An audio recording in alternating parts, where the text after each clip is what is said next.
Hi guys, how are you today? How are you? Okay, how are you? Today I want to talk a little bit about clarity of speech and creating your own super powerful exercises to improve the clarity of your ventriloquial and your normal speech, okay? Why am I so obsessed with the clarity? I believe the clarity of your speech on stage as a ventriloquist, as a performer, is very important factor. I'm not talking about clean language. I'm not talking about using strange accents. I'm talking about clarity, the difference between, lousy speech and clear speech. Let me show you an example. This will be a kind of lousy speech, okay? And many people have that, and many people even are not aware of the fact that this kind of speech is a kind of lousy speech, okay? This is lousy speech. Maybe in a room between your friends when you are very close, it's okay, but on stage it's absolutely trash. Nobody will understand what you are talking about. If nobody understands you, you lose your audience. As simply as that, the audience have to understand you. It's far better, to use this kind of Schwarzenegger accent on stage, like get out, instead of. Do you agree with me? Okay, so, how to create your powerful exercises? You might find exercises in books, but I advise you to create your own. Especially that I want you to believe in yourself. If you want to be a good ventriloquist, a good performer, you have to believe in yourself that you can create stuff, because you can. How to find resources, for these exercises. Your own speech might give you a lot of ideas where to focus your energy, where to focus your attention. For example, when I was in acting school, I had a wonderful teacher. She was expert number one in Poland in area of so-called orthophony, which is clarity of speech. This was not only dealing, this orthophony is not only dealing with speech impediments, diction. It's dealing with voice, it's dealing with energy, it's dealing with clarity, it's dealing with expression, a lot of things very useful on stage.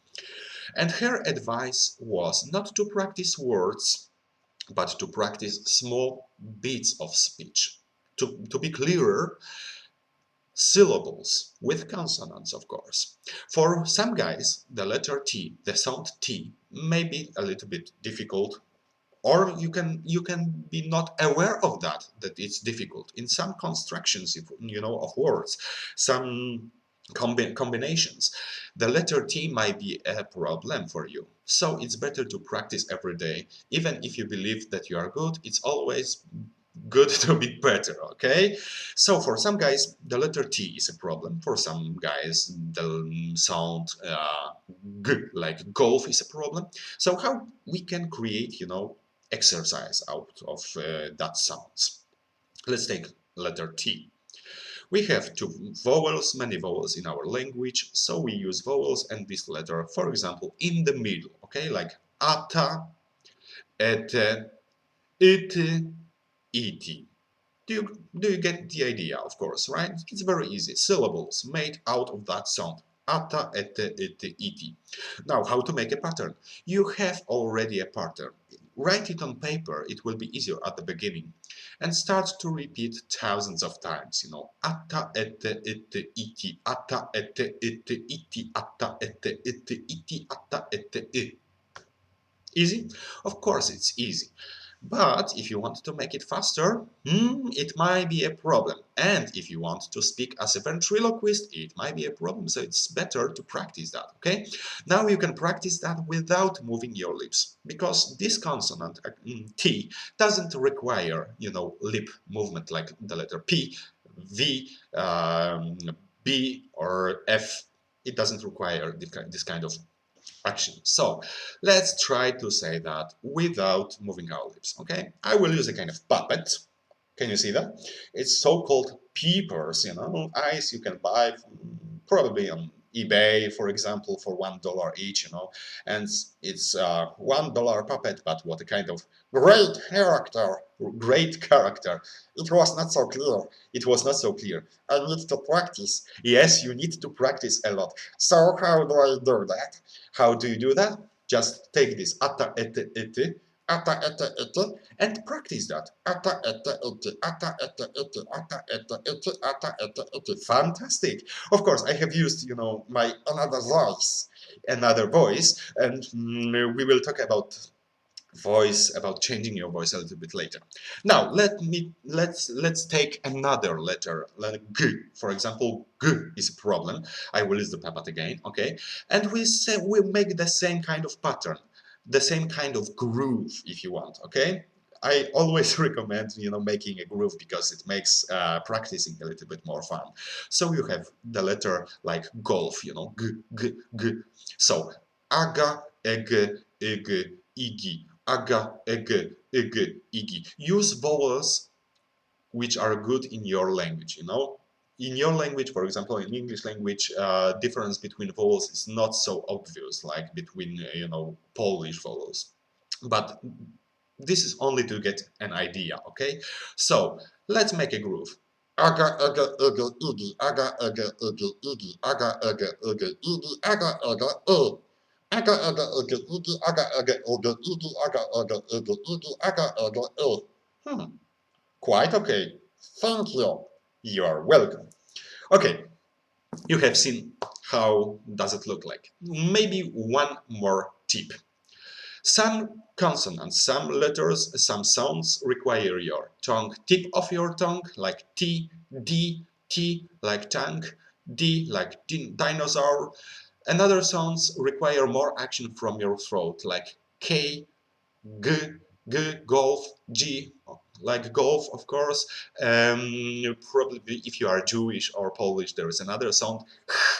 Probably you will not need it if you learn in language like English.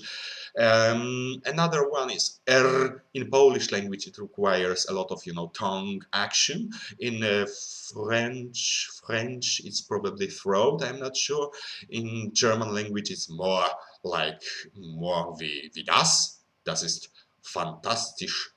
Like Ruhe. A little bit more throat than tongue. So, if you create such a kind of exercises, focus your attention and try to figure it out try to feel which muscles are working. It will build awareness, and you will step by step learn to control your throat, your lips, your jaw a little bit more and more and more. You will start to feel it, you know. So for example, if you practice TTT, ata, ete, ite, you feel tip of your tongue, okay? If you practice aga, ege, ige, you feel your throat. If you practice something else like a, e, o, a, e, o, you will feel throat as well. Focus your attention on what's happening in your mouth, on what's happening in your throat, on what's happening in your apparatus. You need this kind of awareness to become a ventriloquist. And it's easy. It just requires a little bit practice and thinking, okay? So, as for now, have fun. Of course, I will post a lot of exercises to make it easier for you. You will get them ready, but I advise you to create your own powerful exercises, okay? And if you can post any opinion below this video, I will deeply appreciate. I need your feedback to know if everything is clear and clean enough for you, okay?